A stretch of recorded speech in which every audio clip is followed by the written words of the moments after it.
현미경 바이블 강의 시간.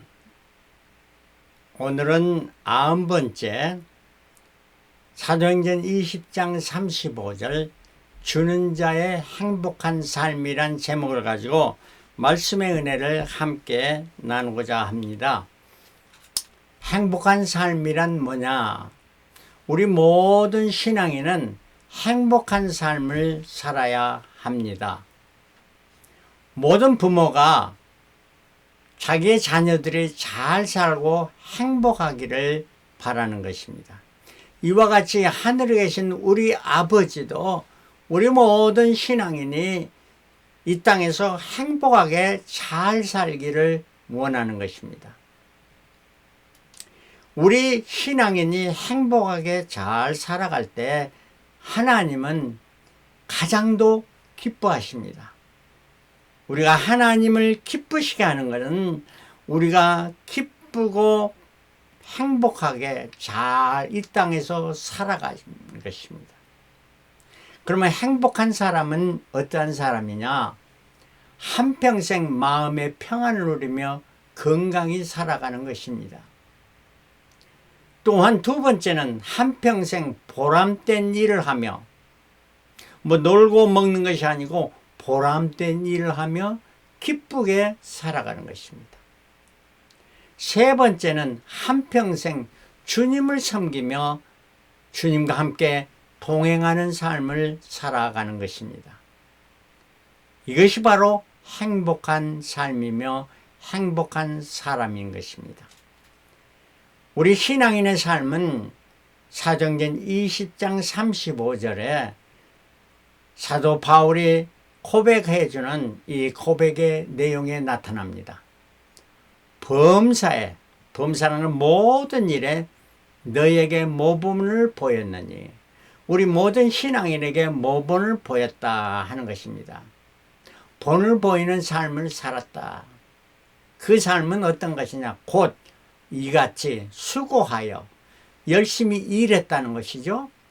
약한 사람을 돕고 어렵고 힘들고 고통당하는 사람들을 도와주고, 또 주 예수의 친히 말씀하신 바 주는 것이 받는 것보다 복이 있다 하심을 기억해야 할지니라, 이렇게 말씀합니다. 바로 자기가 열심히 일하고 약한 사람을 돕는, 도움을 받는 것보다도 도와주는 이러한 삶, 바로 받는 것보다 주는 것이 더 복되다는 이 복된 삶을 살아가는 것을 항상 기억하면서 살아갔다 하는 것이 사도 바울이고, 우리 모든 신앙인이 이러한 삶을 살아갈 때 참으로 행복한 자들이 되어진다 하는 이러한 말씀인 것입니다. 자, 참 복된 자가 되려면 제일 먼저 해야 될 것이 사심을 버려야 됩니다. 사도행전 20장 34절 내가 아무의 은이나 금이나 의복을 탐하지 아니하고 다른 셈의 것을 욕심을 내서 탐하지 않았다는 것입니다. 요한일서 2장 16절에 이는 세상에 있는 모든 것이 육신의 정욕과 안목의 정욕과 이생의 자랑이니 다 아버지께로 쫓아온 것이 아니요 세상으로 쫓아온 것이라. 세상에 바라는 이런 것을 쫓은 것이 아니고 하나님이 원하시는, 하나님이 주시는 기쁨을 누리며 살아가는 이러한 복된 자가 되어야 된다 하는 이런 말씀이죠. 야고보서 1장 15절 욕심이 잉태한 자 죄를 낳고 죄가 장성한 즉 사망을 낳느니라. 욕심을 부리면 모든 것이 그 욕심을 통해서 자기의 만족을 채우는 것이 아니고 결국 사망에 이르게 된다 하는 이런 말씀입니다. 그러므로 사심을 버려야 된다. 두 번째는 수고하며 일해야 됩니다. 사도행전 20장 34절 너희 아는 바에 이 손으로 나와 내 동행들의 쓰는 것을 당하여. 뭐라고요? 손으로라는 것은 열심으로 손으로 육체의 노동을 하면서 일을 했다는 겁니다. 그래서 그 버는 돈으로 나와 내가 쓰는 것과 내 동행자들, 그 사도와 많은 전도의 사역자들이 함께 있는데 저들이 필요한 것들을 제공해주고 범사에 너에게 모범을 보였니. 이렇게 모범을 보였다는 말입니다. 사도 바울은 텐트 메이커로 텐트를 만드는 사람의 직업을 가지고 일하면서 사역을 했던 자입니다. 이같이 수고하여 약한 사람을 돕고 약한 자들을 도왔다. 주는 자가 되려면 열심히 일해야 됩니다. 내가 아무것도 없는데 어떻게 줄 수가 있습니까? 내가 무엇인가 가지려면 열심히 일해서 벌어야 됩니다. 일하기 싫거든 먹지도 말라고 성경은 말해줍니다. 열심히 노동은 참 귀한 것이고 땀 흘리는 것은 보람된 것입니다. 나만 쓸 것이 아니고 나에게 주위에 있는 사람들을 위해서 돕는 삶을 사는 것, 정말 기쁘고 즐거운 일입니다. 자기가 가져야 약한 자를 도울 수 있습니다. 모범을 보이는 삶은 반드시 삶의 행동이 따른 겁니다.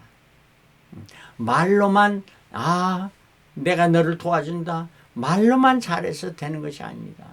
항상 말과 언행이 일치하면서 삶에서 모범을 보여야 된다 하는 이란 말입니다. 이게 바로 복된 자입니다. 세 번째는 하나님의 은혜를 깨달아야 됩니다. 참 복된 자는 하나님의 은혜를 깨닫는 자입니다. 은혜는 은혜는 하나님의 값없이 주신 선물입니다. 선물이라는 기프트인데 이 기프트가 보상을 바라면서 주는 것은 이건 뇌물이죠. 그러나 선물은 하나님께서 우리에게 주신 것, 모든 것이 하나님의 값없이 주신 선물인 것입니다. 내 생명이나 내 건강이나 내 가족이나 내 지위나 내 모든 것이 하나님의 것입니다. 하나님은 우리에게 너는 내 것이라 말씀합니다. 우리가 하나님의 것이니까 하나님이 우리를 책임져 주시는 것이 아니겠습니까? 할렐루야. 그러므로 이것이 바로 하나님의 은혜는 은혜를 받는 자들이 값없이 줄 수 있습니다. 선물을 줄 수 있습니다. 은혜를 받지 않으면 뇌물이 되어진다. 네가 나중에 뭘 해주라. 나에게 해주라. 이거는 주는 자가 아닙니다. 받을 것을 기대하고 주는 것은 선물이 아니고 뇌물인 것이죠. 은혜를 받는 자는 그래서 주님의 이름으로 주는 것입니다. 내가 주는 것이 아니고 주님께서 나를 통해서 주의 것을 주시는 것입니다. 누가복음 6장 30절 주라 그러면 너에게 줄 것이니 곧 후에 되어 누르고 흔들어 넘치도록 하여 너에게 안겨주리라. 너에게 안겨주리라. 너희 여기 있다. 너희의 헤아림 그 헤아림으로 너희의 헤아림을 도로 받을 것이라. 헤아리면서 계산하면서 줄 때에 그거는 하나님께서도 우리를 헤아리면서 줄 것입니다. 그러나 우리가 헤아림이 없이 줄 때, 남을 비판할 때 내가 비판을 받는다. 남을 비판하지 말라. 너희의 비판으로 너희가 비판을 받을 것이라. 내가 기쁨으로 줄 때, 내가 남을 용서해 줄 때 하나님의 용서를 받는 것입니다. 사랑으로 베풀어 줄 때 하나님의 사랑이 넘치도록 우리에게 오는 줄 믿습니다. 그러므로 우리는 중요한 것은 하나님의 은혜를 가져. 내가 가진 모든 것이 내 것이 아니고 하나님의 것이라 하는 이러한 고백이 있어야 될 줄 믿습니다. 주는 자에게 주시는 복이 뭐냐? 주는 자에게는 더 큰 마음의 기쁨이 있습니다. 받으면 마음에 부담이 되지만 주는 것은 기쁨이 넘치게 됩니다. 한번 주어 보십시오. 마음을 다해서 주어 보십시오. 정말 마음에 기쁨이 넘칩니다. 많이 쌓아두면 근심이 됩니다. 창고에 많은 것을 조장해 두십시오. 도둑일까 근심 걱정이 있습니다. 그러나 주면은 평안이 넘치게 되고, 주고받을 때는 항상 마음으로 주고받아야 됩니다. 마음이 있어야 됩니다. 마음 없이 내가 필요 없는 것을 주는 것이 아니고, 나에게도 필요하지만 마음으로, 사랑하는 마음으로 줄 때에 이게 복되는 것이죠. 누가복음 10장 16장 10절, 지극히 작은 것에 충성된 자는 큰 것에도 충성되고 지극히 작은 것에 불의한 자는 큰 것에도 불의하니라. 성경은 말씀해 주고 있습니다. 그러면 마음을 다해서 주어야 되겠고, 기쁜 마음으로 주어야 되겠고, 두 번째는 줄 때에 우리에게 더 큰 축복이 임합니다. 주는 자에게 큰 축복이 임한단 말이에요. 주라 그러면 너에게 줄 것이니 곧 후일에 누르고 흔들어 넘치도록 하여 너에게 안겨주리라. 너의 헤아림 그 헤아림으로 너희도 헤아림을 받을 것이라. 고린도후서 6장 이는 적게 심는 자는 적게 거두고 많이 심는 자는 많이 거둔다는 말이로다. 주는 자에게 축복은 더 큰 축복이 임한다는 거다. 너는 내 식물을 물에 던지라. 여러 날 후에 도로 찾으리라. 물에 식물을 던지면 아무것도 걸 수 없는 것 같지만은 결국 나중에는 더 큰 것으로 도로 찾게 되는 게, 식물을 던져주면 나중에 더 큰 물고기를 잡아서 유익이 된다 하는 이런 말씀이 되겠습니다. 주는 자에게는 모든 것이 풍성하게 됩니다. 사르밧과가 3년 6개월 동안 흉년으로 죽음에 직면한 상황에서 엘리야의 요청을 받고 자기의 마지막 그 기름과 그 가루, 밀가루를 갖다가 해서 떡을 만들어서 해서 주었더니, 대접했더니 자기의 그 통에, 그녀의 통에 가루와 기름이 마르지 않고 계속해서 넘쳐났던 것입니다. 이와 같이 우리 주는 자에게 하나님의 풍성한 것이 우리에게 임하는 것입니다. 우리가 하나님 앞에 11조를 드릴 때에 하나님께서는 10의 1을 드리면 10의 1뿐만 아니라 더 풍성하게 넘치도록 채워서 주시는 줄 믿습니다. 마태복음 10장 40절, 또 누구를 제자의 이름으로 이 소자 중 하나에게 냉수한 것이라도 주는 자는 내가 진실로 너에게 이르노니 그 사람이 결단코 상을 잃지 아니하리라. 소자 적은 나보다 약한 자입니다. 이러한 자에게 내 이름으로 아니고 예수 그리스도의 이름으로 내 것을 주는 거죠. 내 소유로 있지만은 그거는 내 것이 아니고 하나님의 것이, 하나님의 이름으로 하나님의 것을 값없이 주었을 때 하나님은 결단코 상을 잃지 않느라. 결단코 상을 잃지 않느라. 풍성하게 주시는 하나님의 말씀입니다. 자, 그러면 무엇을 주러 갈까요? 첫째는 마음을 주어야 됩니다. 빌립보 2장 2절, 마음을 같이하여 같은 사랑을 가지고 뜻을 합하여 한 마음을 품어. 주는 자가 받는 자가 이렇게 한 마음이 되어야 됩니다.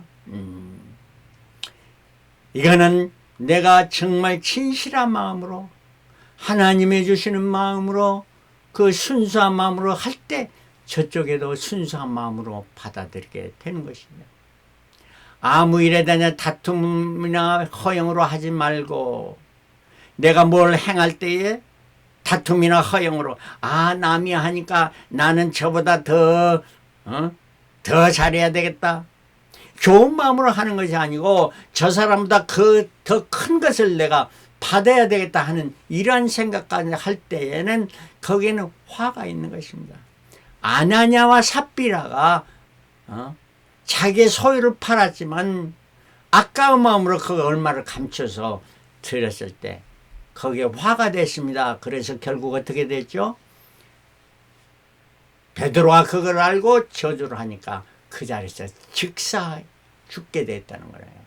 우리 깊이 생각하십니다. 그래서 오직 겸손한 마음으로 내 것을 드릴 때에도 겸손한 마음으로, 남을 위해서 줄 때에도 겸손한 마음으로 줄 때에 이러한 것이 마음으로 주는 것이고, 각각 자기보다 남을 낮게 여기고, 남을 낮게 여기는, 내보다 나이가 적으니까, 나보다 더 가난하니까, 나보다 더 주위가 낮으니까, 이게 아닙니다. 나보다 더 낮게 여기는 이러한 겸손한 마음으로 할 것. 또 어떻게 해야 됩니까? 각각 자기 일을 돌아볼 뿐더러 또 각각 다른 사람의 일을 돌아보아. 자기 일은 안 하고 남의 일만, 남을 도와주는 일만 한다? 이거는 하나님 기뻐하지 않으시면, 자기 일은 딴 사람이 하게 하고 딴 사람 부담을 주고 남만 도우는 거, 이거 기뻐하지 않습니다. 나의 모든 것을 열심히 일해서 내가 벌어서 나에 있는 것을 제공해 주면서 남을 돌보아주는 일을 하는, 이것이 바로 마음을 주는 것이고, 이것이 바로 도와주는 것이고, 그럴 때 나의 기쁨이 충만케 하라. 이는 물론 사도 바울이 한 말입니다. 이거는 우리 참 영적인 지도자를 기쁘게 할 뿐만 아니라 더 나아가서 하나님을 기쁘시게 하는 이러한 일이 하게 되는 것입니다. 그러므로 마음을 주어야 되고, 두 번째는 정성을 주어야 됩니다. 고린도 9장 7절, 각각 그 마음에 정한 대로 할 것이 인색함이나 억지로 하지 말지는, 억지로 하지는, 하나님이 즐겨내는 자를 사랑하니라. 기쁜 마음으로 정성을 다해서 해야 된다. 음식을 대접할 때 정성으로 들여서 맛을 내야 합니다. 아무렇게 해서나 주는 것이 아닙니다. 정성을 내려면, 맛을 내려면 어떻게 합니까? 그 소금 하나 치는 것도 정말로 정성을 다해서 그 맛에 딱 맞도록 할 때 그 대접받는 사람의 얼굴이 달라집니다. 아무리 음식을 줬을 때 아무렇게나 소금을 많이 쳐서 짜게 하면은 음식을 먹는 사람이, 대접받는 사람의 얼굴이 찌그러집니다. 마찬가지로 소금을 적게 쳐서 싱거워도 아니 되겠죠. 이런 거는 다 정성을 들여서 하는 것이 아니겠습니까? 그래서 대접할 때 기왕이면 좋게, 기왕이면 아름답게, 그러면 멋있게, 맛있게 대접해야 된다 하는 말이죠. 멋있게, 맛있게 대접해야 돼요. 그래서 줄 때에도, 우리가 남을 도와줄 때도 멋있게, 맛있게 주어야 되죠. 마태복음 5장 40일, 또 누구든지 너로 억지로 오리를 가게 하거든 그 사람과 심리를 동행하고, 억지로 가게, 오리를 가게 되면 심리까지 해라. 엑스트라 마일을 가져오라 말이야. 엑스트라 에포트를 해라 말입니다. 소금을 쳐서 그냥 자기가 먼저 맛을 봐야 되겠죠. 야, 이게 맛이 적으면 소금을 조금 더 치고, 아니면 좋게 치고, 잘해서 맛을 내는 이러한 정성을 들여서 대접하라 하는 이란 말입니다. 자, 세 번째는 마지막으로 희생제물이 되어야 합니다. 사랑하는 것, 이거는 자신을 희생하는 일입니다. I love you 한다고 되는 게 아닙니다. I love you 하는 것은 내가 당신을 위해서 희생하겠습니다 하는 이러한 말이 되는 겁니다. 그러므로 우리가 사랑한다는 것은 자신의 희생이라는 것을 생각하고 말해야 되는 거예요. 하나님을 사랑하고 이웃을 사랑한다는 것은 나의 희생이 되는 것입니다. 주께서 이 땅에 오시면 자기가 하나님이라 하는 것을 보여주기 위해서가 아니었습니다. 그 땅에 종의 형태로 가져 있는 사람들과 같이 되고 사람으로 형상으로 나타나시며 죽기까지 복종하셨으니 그 십자가에 죽으십니다. 이 땅에 오시면 희생제물이 되려 오시었습니다. 이를 통해 많은 영혼이 예수를 믿고 구원에 임하게 되었습니다. 내가 바로 희생제물이 되어질 때 천국 복음이 전파되고 전도의 열매가 맺어지게 되는 것입니다. 말로만 한다고 되는 것이 아닙니다. 내가 희생 제물이 되어질 때, 그러므로 우리 주님은 너희가 산 제물이 되라 이렇게 말합니다. 산 제물이 living sacrifice, 내 삶이 바로 제물이 되라 하는 겁니다. 죽어져가는 영혼을 살리는 것이 바로 우리에게 주시는 최고의 사명입니다. 이것이 바로 신앙인의 최고의 사명이고 축복입니다. 이러려면 받는 것보다 주는 것을 더 기뻐하며 이러한 일을 잘해서 정말 우리 주님 재림하신 그날에 작고 충성된 종이라, 내가 작은 일에 충성하시면 내가 큰 것으로 너에게 갚아주리라 하는 이러한 말씀을 듣고 의의 멸류관, 생명의 멸류관, 영광의 멸류관을 받아 누릴 뿐만 아니라 우리 주님 신랑으로 이 땅에 오실 때 우리는 참 힘들어서 단장하며 어린 양의 혼인잔치에 참여하는 저와 여러분들이 되시기를 다 되시기를 그리스도로 축원합니다. 이렇게 해서는 내가 받는 것보다 주는 것이 더 기쁜 것이고 더 좋은 것이고 더 축복에 계시는 것이고 더 많이 더 자주 줄 수 있는 저와 여러분들이 되시기를 그리스도로 축원합니다. 그리스도로 축원합니다. 할렐루야. 아멘.